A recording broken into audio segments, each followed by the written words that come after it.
നമസ്തേ, മുഹൂർത്തം ചാനലിലേക്ക് എല്ലാവർക്കും സ്വാഗതം. അപ്പോൾ ഈ പ്രാവശ്യം 2026, അതായത് 2026 ജൂൺ മാസം 1-ാം തീയതിയാണ് വ്യാഴത്തിൻ്റെ മാറ്റം ഈ ഒരു വർഷത്തിൽ വരുന്നത്. 1201 ആണ്ട് ഇടവ മാസം 18-നാണ് വ്യാഴത്തിൻ്റെ മാറ്റം.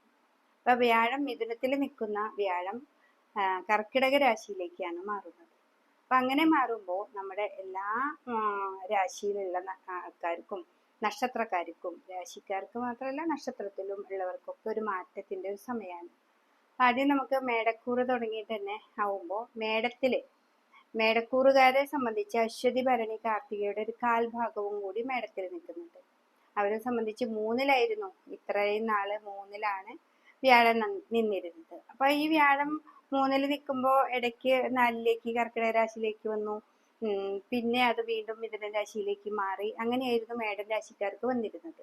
അപ്പൊ ഈ പ്രാവശ്യം 4-ാം ഭാവത്തിലേക്ക് തന്നെ വരികയാണ്. അത് സ്വന്തം വീട്ടിലെ ഉച്ചരാശിയിലേക്ക്, കർക്കിടകത്തിലാണ് ഏറ്റവും ഉച്ചരാശി, വ്യാഴത്തിന്റെ ഏറ്റവും ഇഷ്ടമുള്ള രാശിയാണ് കർക്കിടകം.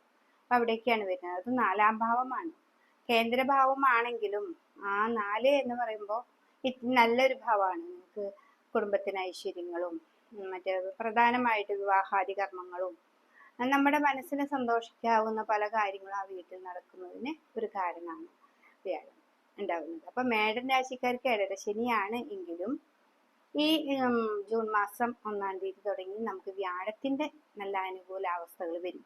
സാമ്പത്തികമായിട്ട് ഇപ്പൊ കുറെ ദുരിതങ്ങളും അല്ലെങ്കിൽ ടൈറ്റ് അങ്ങനെയൊക്കെ ഉണ്ടെങ്കിലും അതൊക്കെ മാറി ഇത്തിരിയും കൂടി നല്ലൊരു രാശിയിലേക്ക് വരാനായിട്ട് സാധിക്കുന്ന ഒരു സമയമാണ്.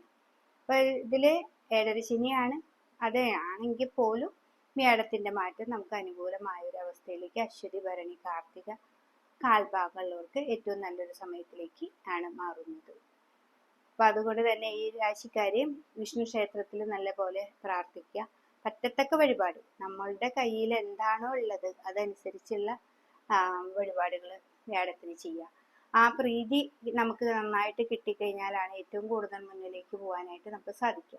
അപ്പൊ 12-ൽ ശനി ആയതുകൊണ്ട് ആ ശനീശ്വരനെ പറ്റിയ പൂജാവിധാനങ്ങൾ എല്ലാതും ശിവക്ഷേത്രങ്ങളിൽ പോവുക, പറ്റുന്നത് ചെയ്യുക.